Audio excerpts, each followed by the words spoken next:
Ya, selamat pagi rekan-rekan mahasiswa.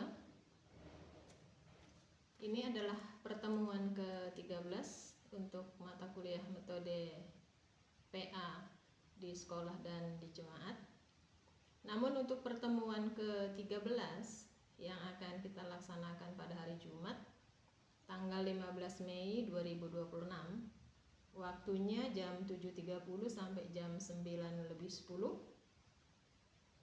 Karena satu dan lain hal, Ibu akan memberikan tugas untuk menggantikan mata kuliah di hari Jumat. Tolong mahasiswa perhatikan baik-baik semua tugas dan semua instruksi yang akan Ibu sampaikan. Dan nanti setelah Ibu menyampaikan semuanya, bahan ajar ini akan Ibu kirimkan di WA untuk mengingatkan kembali. Adapun tugas dari masing-masing mahasiswa, yang pertama tolong diperhatikan baik-baik. Masing-masing mahasiswa memilih salah satu tokoh Alkitab yang ada di Perjanjian Lama. Ini ada 3 tokoh. Yang pertama adalah tokoh Rut. Sumbernya Rut pasal 1 sampai dengan pasal yang keempat. Kemudian yang kedua tokoh Ayub. Sumbernya Ayub pasal 1 sampai dengan pasal 5. Yang ketiga tokoh Samuel. Sumbernya 1 Samuel 12 sampai dengan 20. Masing-masing mahasiswa memilih satu karena ini tokohnya hanya 3. Sedangkan mahasiswa ada 6, bisa saja satu mahasiswa memilih satu masing-masing atau satu tokoh dipilih oleh 2 mahasiswa. Jadi boleh memilih tokoh-tokoh mana yang akan dibahas. Kemudian yang kedua, setelah memilih salah satu tokoh di atas, tokoh Rut, tokoh Ayub, maupun tokoh Samuel, mahasiswa akan mengerjakan langkah-langkah penyusunan metode biografi di bawah ini. Perhatikan langkah-langkahnya, ada 7 langkah. Ibu akan jelaskan langkah yang pertama, membaca sumber ayat, perikop, nats minimal 5 kali. Sekali lagi minimal 5 kali, supaya mahasiswa bisa memahami. Ketika membaca ayat 5 kali, maka bisa dipastikan akan mengetahui, akan bisa menjelaskan secara detail tentang biografi dari tokoh yang bersangkutan.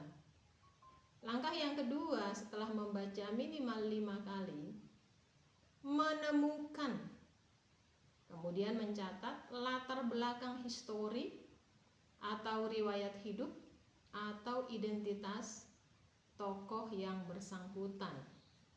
Yang ketiga, menemukan hal-hal yang berkaitan dengan kejiwaan, karakter, sifat tokoh yang ditemukan. Kemudian langkah keempat, menemukan, mencatat apa-apa saja keberhasilan dalam kehidupan keluarga, kemudian dalam pelayanan yang bersifat rohani. Yang kelima, menemukan dan mencatat kegagalan dalam kehidupan keluarga dan pelayanan jika ada. Perhatikan jika ada.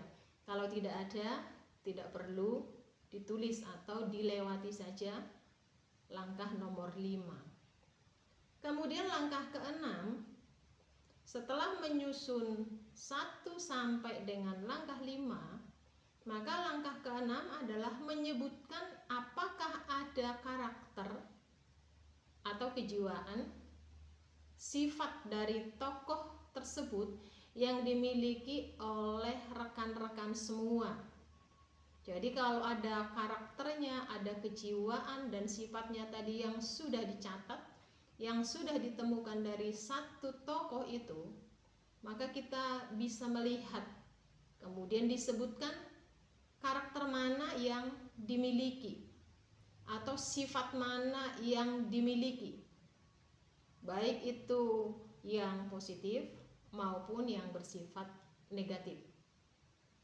Kemudian langkah yang ketujuh, kita masuk di dalam aplikasi.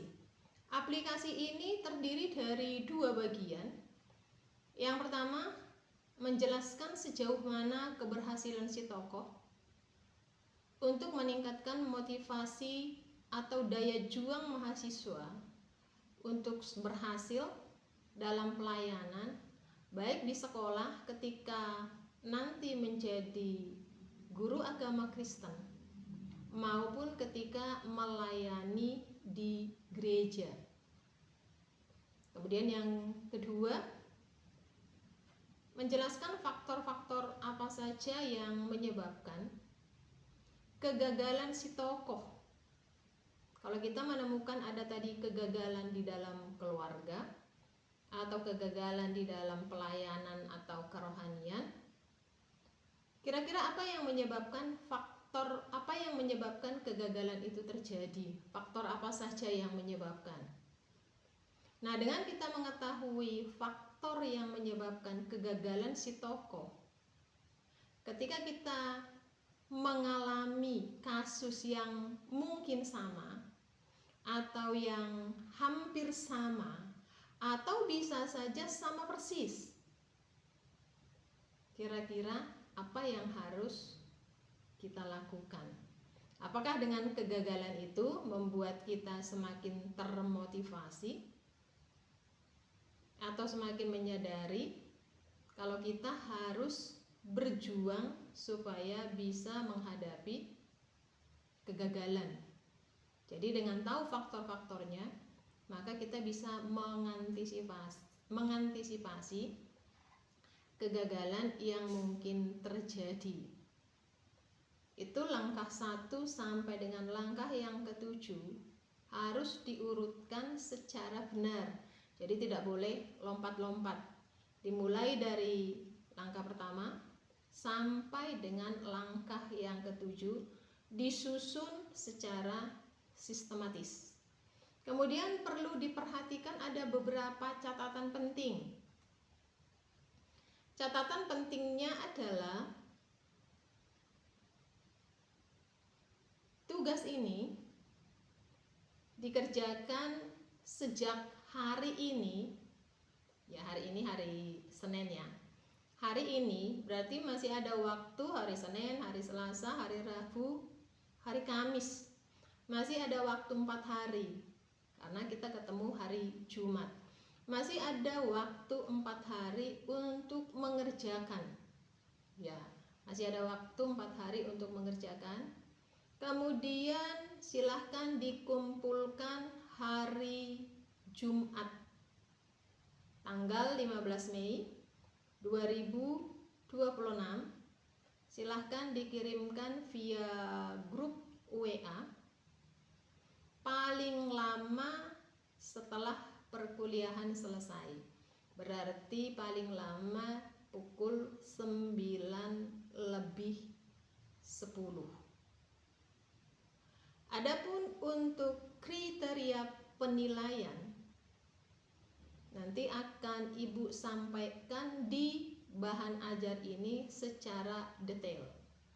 Jadi ketika langkah-langkahnya dikerjakan secara baik, langkah-langkahnya dikerjakan secara sistematis, nanti kita akan bisa melihat bahwa hasil kerja dari rekan-rekan mahasiswa apakah benar-benar dibaca sedemikian rupa sampai bisa menyelesaikan langkah 1 sampai dengan langkah yang ke-7.